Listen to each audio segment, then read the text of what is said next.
Broadcasting from the business capital of the world, this is the Podcast Business News Network. I'm so gratified that many of us are okay saying that we're going to a therapist. If you went back 20 years ago or before that, and you said the word therapist, people would look at you like, yeah, okay, great. And be thinking, oh, somebody has a problem. But no, it's right. it's a badge of honor. It's almost like, I'm going to talk to my friend, the therapist. Yeah. What he offers is very different. It's called IFS, and we're going to dig back into that and see how it can support people with many different challenges. It's great to have him back here. Scott Moresi joins us on the program. Hey, Scott. Hey, Steve. Great to be here.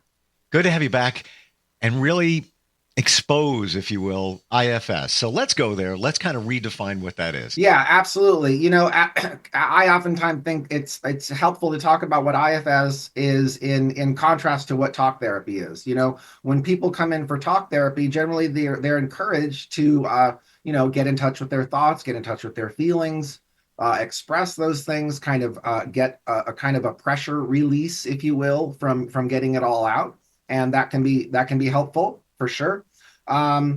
With IFS, the idea is, we don't so much engage the mental and emotional in the same way that we do in talk therapy. For instance, if someone comes in and, a moment ago we were talking about OCD. Let's say somebody has a tendency towards rumination. They have a tendency towards obsessive thought cycles and looping and things like that. And if they went to a talk therapist, they might be encouraged to talk about that, obviously, and to discuss, the struggle that they have with the ways that their mind kind of gets stuck on loops and the anxiety that comes with that. So in IFS, we would say, okay, so you've got at least one part of you that tends to obsess, and there's probably other parts. By part, we mean, in contrast to just saying, I feel this or I think that. We take it a step further in that the idea is that, and it's a little bit of a switch in the mind. It really is, right? If you think I'm having this thought, then we identify with the thought. The thought is mine. As opposed to, and it's not just a language game, as opposed to a part of me is having this thought, it's also having this consequent feeling, maybe a body sensation, belief, or memory that goes with that thought looping. So then we work with the whole kind of what we call neural network, the whole piece of the brain that is engaged in this process. And we try to help the person develop what's called a relationship with that process, as opposed to just identifying with it as though it's them. Now, identifying with it as though it's them, would that be traditional therapy? We see what you're more or less, dealing with, more or less. Where it came from? Yeah. So interesting how IFS identifies the thought, the emotion, the side effect of the emotion, the best description I have. Body sensation or something, yeah. Yeah. Wow. It seems to me that why wouldn't therapy do that anyway? Because it's all so important. Well, that's a good question. And traditional talk therapies do some of that. For instance, they'll say, oh, okay, so like, for instance, a client might be talking about their obsessive part. Their obsessive part causes them to, let's say, get up in the morning and check that the oven's off. They have a hard time kind of believing that the oven's off. Some part of them is afraid of fires. And so from an IFS perspective, we would say, okay, well, it sounds like there's a part of you that's trying to protect you from danger. This might be the obsessional part. And then underneath that, there's parts of them most likely that feel very unsafe and under threat and under danger. And from an IFS perspective, that's probably being informed by earlier experiences of trauma, of not being able to get safe. So with IFS, does that also take care of those things where it's believed that things from our childhood come back now and we have to deal with those? Yeah. And in a lot of ways, like even as you and I are sitting here together right now, Steve, we could say that those parts of us, those childhood parts that in IFS we oftentimes call exiles, these young burdened parts that are beleaguered by memories and experiences of feeling shamed and not feeling good enough, or feeling rejected or abandoned or left out. Sure. And the consequent thoughts and feelings and beliefs that we take on as little kids And as a result, those wounds tend to, strangely enough, from an IFS perspective, it seems that those wounds that happen kind of give birth to some extent to these protective parts that say, we're not going to let that happen again. Interesting how you present Yeah. that, because I've never heard it said that way. And um, big believer, and even working, on my stuff from back in the day. And we all have it. We all, yeah, everybody's got stuff going on, especially from Sure. childhood. But how you say that those scenarios, and it could be anything. It could be, for me, I got bullied on the playground. That was one thing. So that, Yeah. that's one thing that the mind protects from. But Right. how you put it, as you just put it, what's birthed from those scenarios. I never heard it put that way, Yeah. but it makes perfect sense.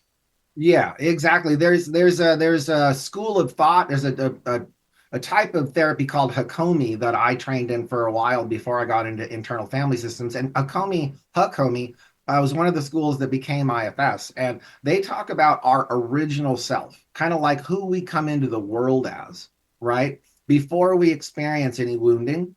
And then there's a wounding that happens eventually, right? Parents mess up in some way, or maybe something really bad happens, and that bursts what we call the wounded self, or the wounded parts of us. Those are the exiles.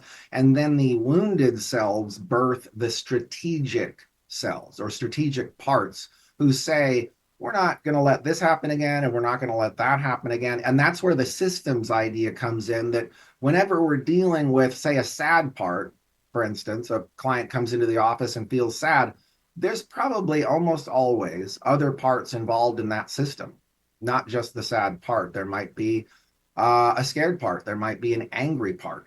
There might be a worried part. So safe to assume we got lots of parts to us. That's for sure. Yeah. Wow. Okay. So let's look at OCD. Yeah, Somebody's dealing with that, and how IFS would help them overcome that or support that. great. Yeah, okay. So IFS would, I work with a lot of clients with OCD. It's kind of a subspecialty of mine. And I've learned that one of the reasons I think IFS is so effective with OCD is a lot of the clients who come to me with OCD have been through the circuit. They've been through all the talk therapy, psychiatry, and meds, and they've struggled plenty. And some of the people have gotten some good help, and it's been really helpful for them. Other people, not so much.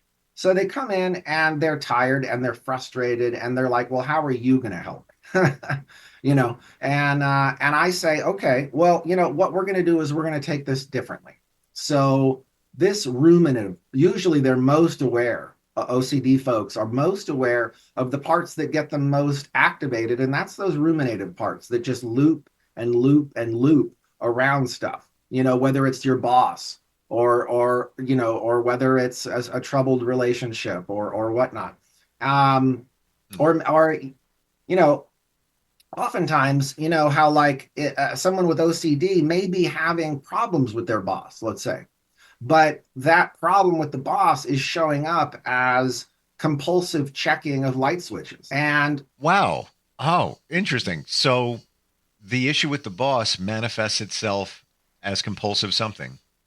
yeah, Wow. exactly. Checking light switches, checking door locks, checking ovens on or off. There's this sort Wow. of safety checking that happens. Wow. I never realized that. So why is that being done with somebody who has OCD? Is it a way to refocus the attention away from the conflict with the boss? I think that's part of it. Yeah, I think it's a great interpretation. And from a systems perspective, again with IFS, I think the idea is that coming back to the idea of the original self, the wounded self, and the strategic self, or parts. Um, with OCD, there's generally a deep underlying sense that I'm not safe, and there's like a exile. Maybe there's a cluster of exiles, young parts that are burdened, who believe we're not safe, and maybe they even feel like they don't have a right to be safe. And so, Hmm. given that's going on underneath the surface, or it can be, that tends to, in relationship to those burdened parts, there's protectors that come online and say, okay, so what we got to do is get busy. We got to start checking things. We got to make sure everything's right. We got to clean. we got to vacuum, we got to scrub. That gives them, a sense of control of sorts, but they oftentimes feel really out of control while they're doing Wow. I'm learning a lot here. that. These are things I wasn't aware of how that all works with somebody that is dealing with OCD. So would you identify with IFS where it began, Where IFS began? where somebody's OCD began? Oh, with OCD, yes. Yeah, I think so to some extent. For instance, a lot of clients that I've worked with OCD, um, an early childhood divorce of their parents. That is a common one. Sure. Major upheaval, instability in the house, fighting between the parents, a general unsafe environment where the person was not able to establish safety on their own, or safety was not established for them by their caregivers. And so there's this, so from that lack of safety, the underlying young burden part that says, I'm not safe, there's usually like a strategic part that says, we're going to keep you safe. And that part is hyper vigilant and always on. Would you say that could happen with, let's say, somebody whose parents got divorced and they're a little bit older, let's say, 10, 12, somewhere around there? Mm-hmm. I think it's possible. Yeah. Yeah, definitely. Mm-hmm. Safety seems to be the bottom line here. That's a lot of it, isn't it? Yeah. I heard these 3 sentences and I love them and I've shared them with others. And it goes right back to what you're talking about, where let's say you're dealing with a situation and you just repeat to yourself, either verbally or just internally, I am not my thoughts. I am not my emotions. I am safe in this moment. Right. Right. Yeah. And people have told me exercise. it kind of brings them back. You got to say it a number of times, but when, things are going on, it kind of, but the reason I mention that is it seems to come back to safety. And that's what your subconscious that's the ultimate goal. Makes you safe. I think that's right. I think in a lot of ways we're wired for safety. We're wired for connection and attachment, obviously, right? Sure, and sure. that doesn't happen with along important developmental milestones. Then it tends to birth these wounds, and as a result, these strategic protectors. Wow. So the OCD individual, traditional therapy, IFS, how are they different in treating OCD? Well, in fairness to talk therapy, there are increasingly a number of talk therapy protocols that are more effective with OCD, and that's great. One of them is exposure response prevention. So that's a type of talk therapy that does show some promise with OCD and other types of exposure models. Generalized talk therapy can be helpful with OCD in terms of helping people get more aware of their thoughts and their feelings and their body sensations, but it doesn't really directly engage them. And the problem is that too often, if someone has a tendency for OCD and they get into talking and talking and talking and talking, what that does is it kind of activates the system. It gets them kind of revved up. And those parts all start moving in their grooves within your brain, and they start taking on those roles. And oftentimes by the end of the session, the person may not feel better. And so or maybe in a way it feels better because it releases some of the pressure off the valve, but then they leave activated. So in IFS, we don't want people to leave activated. We want to engage them and their parts, their whole system to what extent we can. Let's say someone comes into the office with OCD. Let's go back to the boss analogy. They have a mean boss that's running them down and making them feel bad. Sure. And they don't feel empowered in their life in a way to be able to stand up to their boss. Maybe circumstances don't allow them to stand up to their boss. And so there's this underlying sense of I'm not safe. I'm unsafe emotionally around my boss and coworkers. I'm unsafe in my job. I don't know how stable my job is now. So then that tends to activate parts of them that feel on edge, worried, unsafe, insecure, overwhelmed. And from there, all those young parts, those young burden parts tend to communicate, if you will, through the nervous system an experience of a lack of safety, which immediately fires on these protectors. And they say, we're going to take care of this. We're going to make sure that we're going to keep you occupied. We're going to make sure you don't think about your boss. We're going to have you so concerned about the light switches, the door locks, and the oven that you won't even notice your boss. Wow. And it comes back to safety because you don't feel safe around your boss. Wow. Yeah. What did it for you, Scott? When you discovered IFS, what was the this is something good here? Yeah, it's interesting, Steve. I honestly can say this is a weird thing to say and kind of acknowledge about myself, but I have been looking for IFS since I was in the 6th or 7th grade. I had no idea what it was called, but I knew what it was and I knew what I was looking for. I just didn't know what it was called. And I believed with almost a sense of undying faith that it existed. And I kept looking until I was, let's see, 6th grade, you're 12 or about.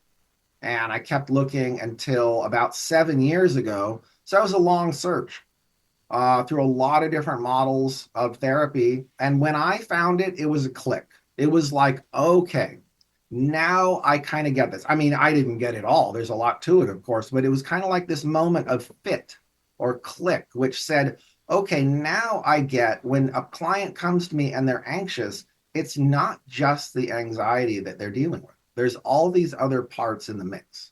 Wow.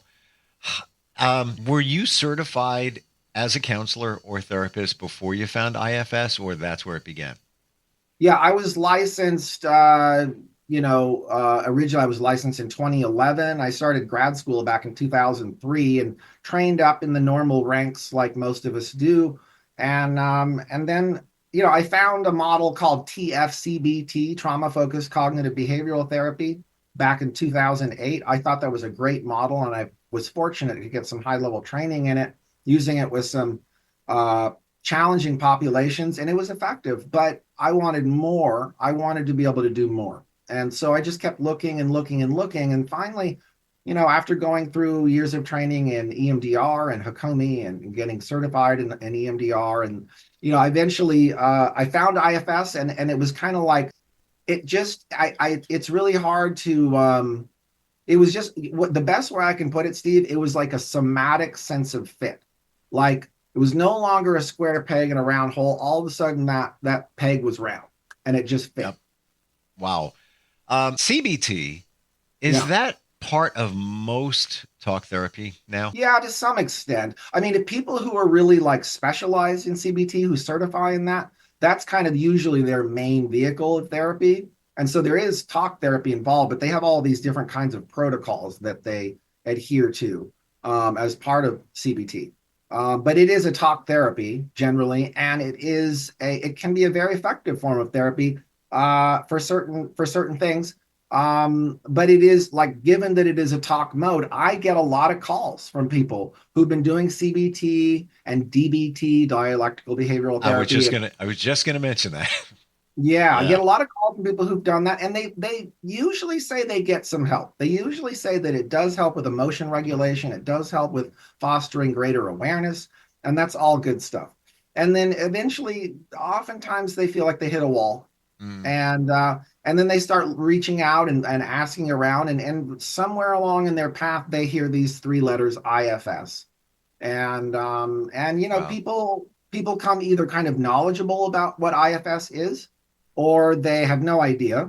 But their experience, generally, in my experience, is that clients' first experience with IFS, if they've never done it before, compared to something like talk therapy, CBT, is it's oftentimes a practice of helping people get out of the identification with the mind, with the thoughts in the mind, because we so easily confuse the thoughts as, I mean, they are our thoughts. They are parts of our thoughts, which is a strange way of thinking about it, but they're not us. They're not actually us. And so if that's true, which it seems to be, well, if they're not us, then there's something that is, let's say, a part of us in some way So then we can develop a relationship with that part that isn't just mental. Do you know what I mean? Sure. Because when we're up here, we're in this conceptual abstract framework. One thing I want to say, Steve, is that invariably, I think this is almost a generalized true statement, that trauma tends to take us out of our immediate experience of our bodies, right? We feel unsafe. There's like this flash of lack of safety or threat.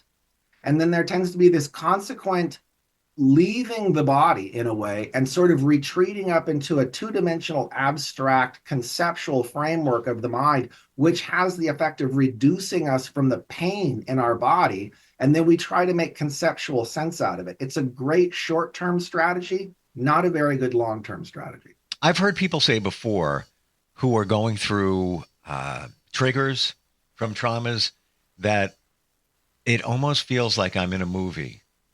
Yeah.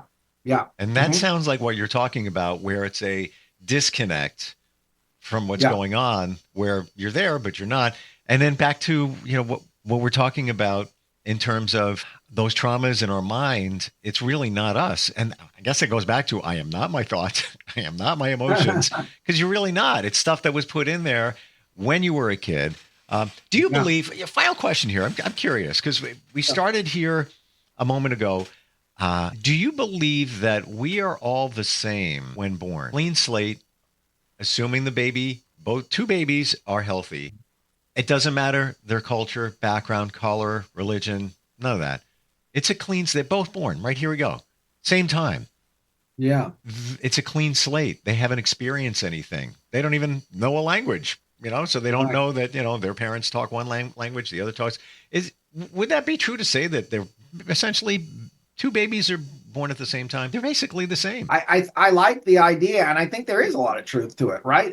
But the only wrinkle I would add is that genetics, and this is IFS informed kind of thinking, is maybe they come into the world, let's say, free of personal burdens, to the extent there's no traumatic birth wound or something like that. That's what I'm saying. Right. They come into the world free of personal burdens. But again, from an IFS perspective, with regard to intergenerational trauma and legacy burdens, yes, they don't come into the world free of that.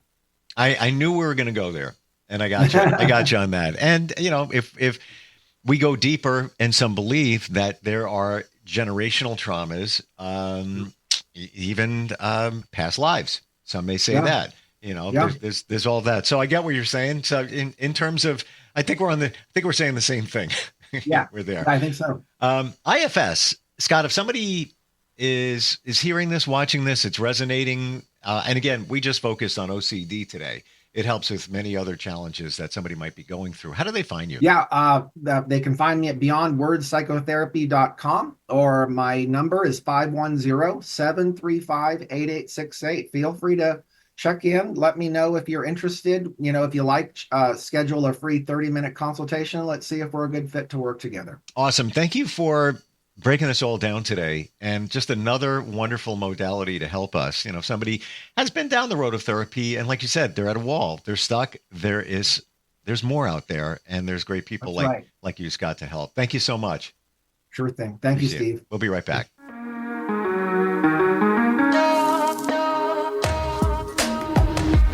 Broadcasting from the business capital of the world, this is the Podcast Business News Network. So you see, son, good manners are very, very important. Someday, many years from now, when you're a grown-up, you'll be a man. And when you are, you should be a gentleman. Do you want me to go through it one more time? Yes. Yes, please. Yes, please. Exactly. Always say please, thank you, you're welcome, and excuse me. Sit up straight, hold doors open for ladies. If a door's shut, then knock first. Don't burp, don't swear, don't speak with your mouth full, don't reach across people's plates, keep your elbows off the table. What table? And don't interrupt. While we're at it, don't stare, don't use foul language, don't call people names, but do remember people's names. Always share your toys, play nice, and cover your mouth when you cough or sneeze. On the bus, give up your seat to anyone who has trouble standing. Bottom line, treat others the way you'd like to be treated. Got it? Got it. And stop picking your nose. Most parenting is hard to do in just 2 minutes. But spending just 2 minutes twice a day making sure they brush their teeth is easier and could help save them from a lifetime of tooth pain. For fun 2-minute videos to watch while brushing, visit 2min2x.org. That's 2min2x.org. A message from the Partnership for Healthy Mouths, Healthy Lives, and the Ad Council.